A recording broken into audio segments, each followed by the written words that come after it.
As Russian President Vladimir Putin's army has reduced one Ukrainian city after another to rubble, crushing citizens caught in apartment blocks and shopping malls under a rain of artillery and missile fire, or now as Ukraine has slowly but vigorously recaptured their lost territories in the counteroffensive, many observers in the rich world have shown disappointment in the dysfunction of the United Nations for not being able to overcome an obstacle written into its very charter. Russia, like the Soviet Union before it, is one of the UN Security Council's 5 permanent members, and as such enjoys the veto power, allowing it to block any measures it disapproves of. The scattered calls for United Nations reform that this provoked came against a backdrop of another source of Western displeasure, after enthusiastic claims in Washington and European capitals that the world was united against Russia's brutal and unprovoked invasion of its neighbor. People who paused to take a more careful stock of the situation began to note that, in fact, much of the world was sitting on the sidelines in the dispute. Not even focusing on China, which arguably has utilized this war to further develop its special relationship with Moscow, while also pushing the undermining of the West in the rest of the world's eyes. No continent has been spared with its lack of support for Ukraine, with large nations such as India and small nations such as Indonesia having strongly remained on the sidelines. In fact, a tally of their collective population would show that governments representing a majority of the human population were not taking a position one way or another in the conflict, that many of them saw as having familiar echoes of previous eras' contests between the East and the West. However, instead of this just being a mere coincidence, what if these issues are actually connected? An examination of the history of the UN and what we casually refer to as the international community provides powerful but often overlooked reasons to believe just that. This is a history that far predates the alienating contests of the Cold War, which consumed so much of humanity's collective wealth and energy and produced huge casualties in proxy warfare around the world. And what it reveals is an international political infrastructure that from its very inception in the early 20th century co-signed the nations of what were long known as the Third World to all but permanent second-class citizenship.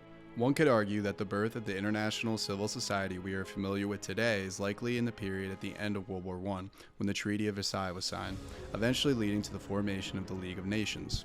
Now, the League of Nations failed for many reasons, not least that the United States, an early proponent of a new system of international governance, never joined the organization. Much less famous, though, are the many ways that the progressive-sounding diplomacy begun at Versailles failed a vast majority of the world's people by not taking their interests as a priority or even considering them at all. China's nationalist government, to take one example, was surprised to learn that as a result of a one-of-a-kind horse trading at the organization's high table among Britain, France, and Italy, the League granted legitimacy to Japan's takeover of its territories that had been controlled by Germany before World War I. As a result, China refused to sign the treaty. Japan, for its part, was disgusted by the League's failure to address notions of racial hierarchy then so dear to the West. As political scientist G. John Eikenberry noted, former U.S. President Woodrow Wilson projected a vision of universalism in rights and values, but quickly compromised when it was expedient. When the Japanese put forward a resolution affirming equality among nations with no distinctions based on race or nationality, Washington backed down in submission to Britain, which saw an idea like this as a threat to the legitimacy of its settler colony project that was underway in Australia. This may have been the right operative rationale in this diplomacy, but it should not be forgotten that the United States at the time was itself a country that practiced legally enforced white supremacy and separatism. Wilson himself praised the Ku Klux Klan and oversaw the segregation of the federal workforce. China and Japan both had obvious reasons to feel disturbed by this era's international diplomacy, but as bad as they were, what they suffered was still smaller in nature than the insults delivered to a large host of then still colonized lands. The League of Nations gave powerful endorsements to Western imperialism, granting European countries the authority to extend their control over broad stretches of territory under the guise of the League's so-called mandates. The continent of Africa was especially targeted by these arrangements. African colonies had just supplied hundreds of thousands of troops and invaluable economic support to the European masters during World War I, and returning African veterans clamored for independence. In response to this, European powers argued that Africans had not yet reached a level of civilization required to even begin contemplating self-rule. The irony was lost on Europeans that they themselves had just emerged from what was arguably the most barbarous war in history. This was not the end of the insults, though. To impose their authority on the few independent African states, the League, at European direction, challenged self-rule in Liberia and Ethiopia, claiming a humanitarian obligation to do so because of alleged enslavement in those states. Yet, at the time and for decades to come, European powers imposed forced labor on their African colonies to ensure high production rates of coveted raw materials such as rubber and cotton. The next big opportunity for a Western-led international community to introduce more democracy and equity in global governance came after the Second World War. Similar idealistic rhetoric ensued, as did similar failures for a majority of the world's people.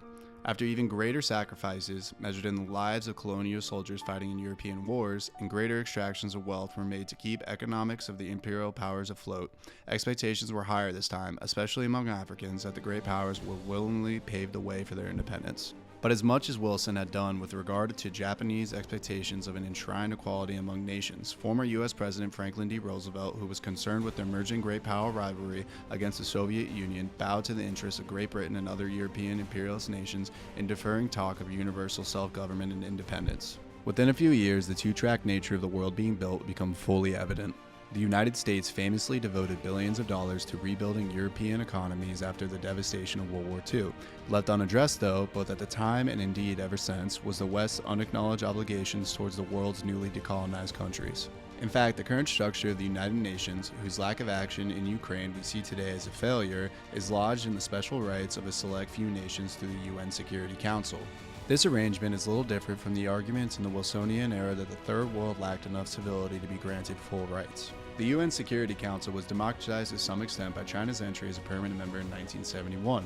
Other than China, though, whose size made it difficult to deny, the UN Security Council is composed of predominantly nations blinded to the challenges faced by the rest of the world. The United States is the only one with a very large population, currently third in the world. Russia, whose economy is roughly the size of Italy, will soon drop out of the top 10 most populous countries. France and Britain trail far behind. Where is India? Where is Nigeria, who's projected to have more citizens than the United States by the middle of this century and will likely trail only India and China by 2100? Where is Brazil, Mexico, or even Indonesia? In his book, The World That FDR Built, Vision and Reality, historian Edward Mortimer wrote, "A world war is like a furnace. It melts the world down and makes it malleable," meaning that the impact of a war on the world order is unlike any other event. Many people have begun to speak of the invasion of Ukraine in these terms, as a portal to a new, unknown global order. However, as often stated, those that do not learn from history are doomed to repeat it. Until we acknowledge our past failures and address the separation of worlds that we have created, we can never have a world united against a common goal, much rather see one push towards world peace.